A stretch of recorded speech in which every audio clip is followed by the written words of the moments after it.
نافعا، كن نافعا لنفسك، نافعا لأهلك، نافعا لبلدك، نافعا لوطنك، نافعا لدينك من قبل ومن بعد. كن نافعا للمسلمين ما استطعت.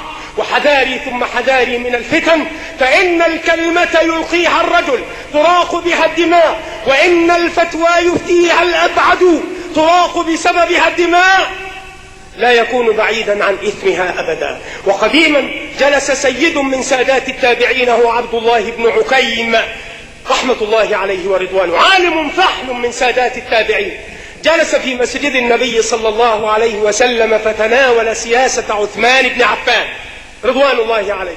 هذا يولي أقرباءه، هذا لا يسير بيننا بالسوية، هذا يخالف السنة ويتم الرباعية في السفر ولا يأخذ بالقصد، ويتناول عثمان بلسانه.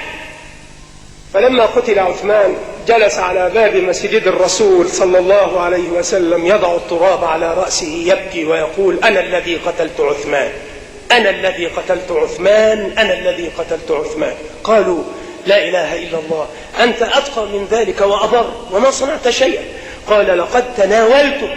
فأخذ السفهاء مقالتي فكان من الفتنة ما قال: فليتق الله أقوام لا يدرون ما يخرج من رؤوسهم، فليتق الله أقوام لا يدرون ما يخرج من رؤوسهم، قد صاروا أعداء أنفسهم يسيرون إلى النار وهم لا يعلمون. فليتق الله أقوام لا يرقبون في مؤمن إلا ولا ذمة، فليتق الله أقوام أطلقوا الألسن في أعراض الخلق لا يبالون، وإنما يلغون في مثل الجيفة أو أشد، كما قال الرسول صلى الله عليه وسلم للصحابيين: انزلا فكلا من جيفة هذا الحمار.